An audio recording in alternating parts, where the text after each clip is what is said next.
Don't settle for a fake snarler when you can have Beard Brothers' premium range of all-natural sausages. Proudly New Zealand made, you'll find them fresh in your local Foursquare, New World and Pack and Save. Beard Brothers, crafted with care, the old school way. Good time to introduce our next guest, who is, as you know, steeped in the south, although he lives in the north. Ex-Waitaki boy, actually, I think. And one of New Zealand's leading economic and financial commentators, Craig Stobo, joins us now. Craig, lovely to have you on, mate. How are you today? Good, thanks, Michael. Very well. Hopefully you're not getting buffeted or rain-soaked too much down there. No, we're fine, actually. The lakes, ahead of the lakes, is getting a soaking at the moment, which is going to cause some surface flooding. But as I said, you wouldn't know it looking out at the moment, I have to say. Where are you? Auckland, based in Auckland now. Yeah, Auckland today, yeah, Auckland today. Listen, you, just before we carry on to the thing that you want to talk about, can I just ask this question of Auckland? You make and unmake Sure. governments. You made Jacinda Ardern in 2017 and 2020. You unmade her or her successor in 2023. Government spends an awful lot of time. I think you've got your own minister from Auckland, haven't you, from memory? How does Auckland feeling politically at the moment? Well, the council elections have obviously decided to retain the existing mayor, Wayne Brown. So that's a vote of confidence in the status quo, and a mayor who's keen on focusing on costs, trying to keep rates low, thinking differently about how the organisation is managed and delivers outcomes. I mean, the innovations he's brought, for example, we'll talk a little bit about this later on, is the Auckland Future Fund, so thinking about diversifying revenues. So that's one indicator, I suppose. But I think Auckland, like maybe not as perhaps as bad as Wellington, is feeling, not only just the cost of living issues, but, house prices are not rising, they're stable to still falling. And so you've got the sectors up here, retail, construction, which are problematic in terms of employment. The service sector is a major component of employment up here. And, given the number of contracts that have been axed by the Crown, the government, to stop consultants being used as much as they were in the past, affects a lot of Auckland businesses. So I would say it's subdued, but it has a bit of a benefit with tourism coming through Auckland Airport, but it's just not as strong as your part of the country, for sure.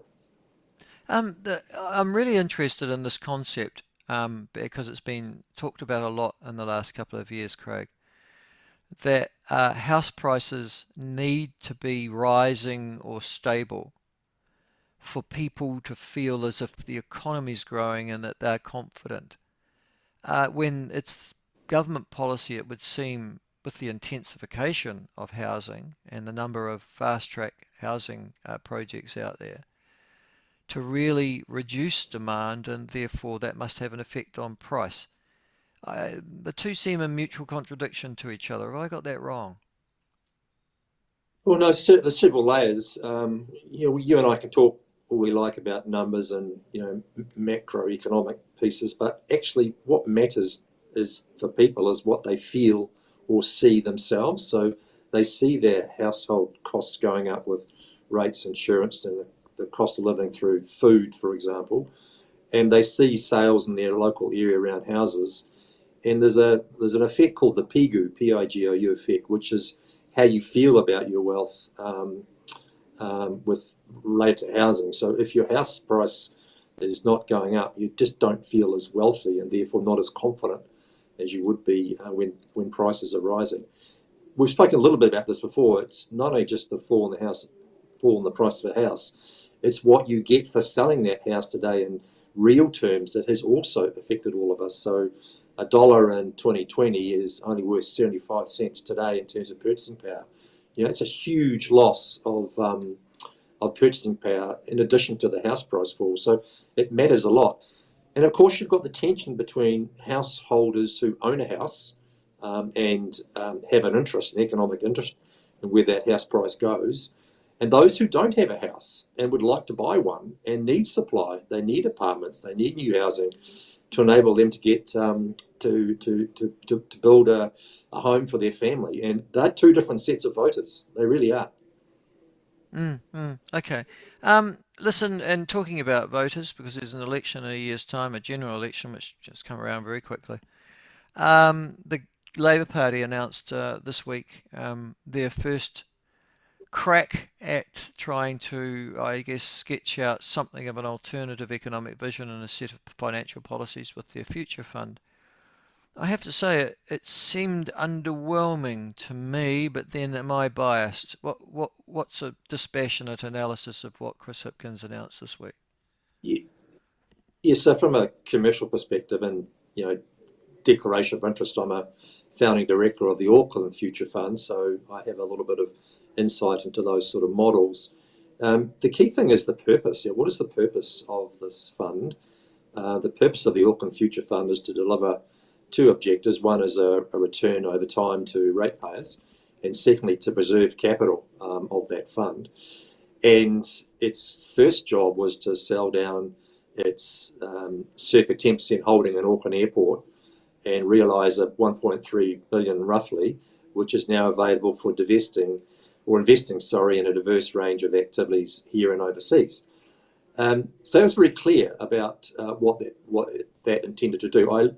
Then you go to other great examples in local government. Quayside Holdings, which is owned by Bay of Plenty Regional Council, is over $3 billion today, and still has a substantial holding in Port of Tauranga, over $2 billion value holding. But that total value of over $3 billion occurred because they sold down some of their shareholding in the Port of Tauranga to get started. So I just question what is the purpose of the proposed fund, and how will it add value in ways that other prior models, Quayside and Touchwood, Auckland Future Fund, has been targeted or charged with doing. So I would start with the first question: what is the purpose of this fund, and how will it operate, given the learnings that they could take from local government?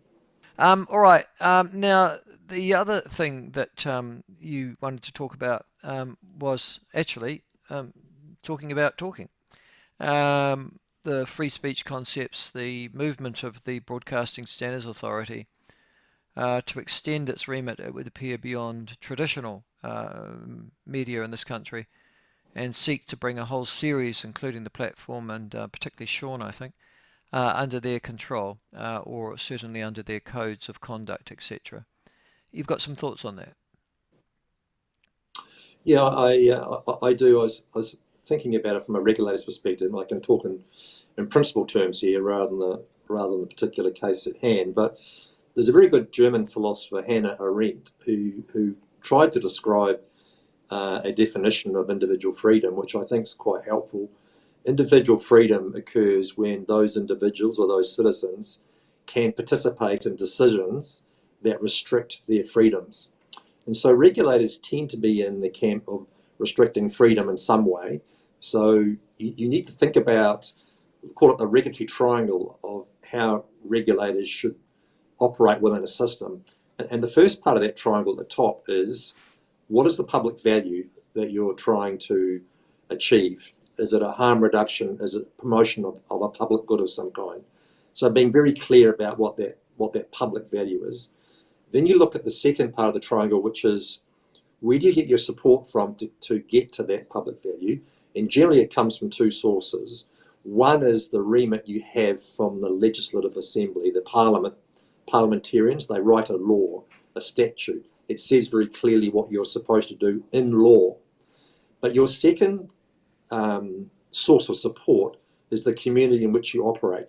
And some people call that a social license, but let's just call it community support. You need both. You can't operate just with parliamentary law and not engage and get the support of the community that you're licensing or you're regulating. And the third component of that triangle is around capability of the regulator itself. It has to have the the staff who have the skills, the board that has the skills to be able to engage with those two sources of support, the parliamentarians and the community.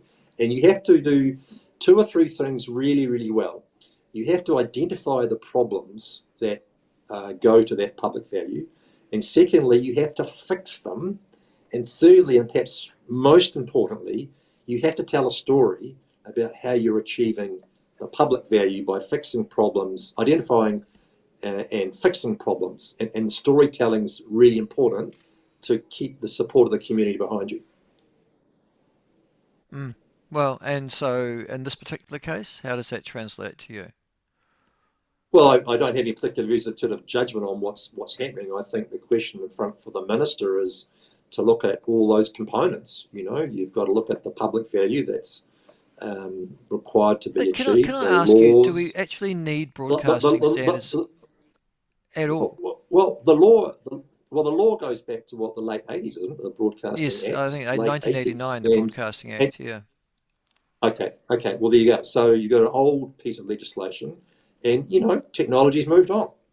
Technology is no longer about broadcasting in the sense that it was in 1989, and so the agency here is operating with a subset of casting that's called broadcasting, whereas a lot of people have moved to streaming, and so if they stuck strictly to their remit, the Broadcasting Act, they would be looking at broadcasters only, when in fact, arguably, the market's moved well beyond that now. So it goes back to the parliamentarians and to the minister concerned to think about the adequacy of the law itself, and is it fit for purpose? I think it's a great question.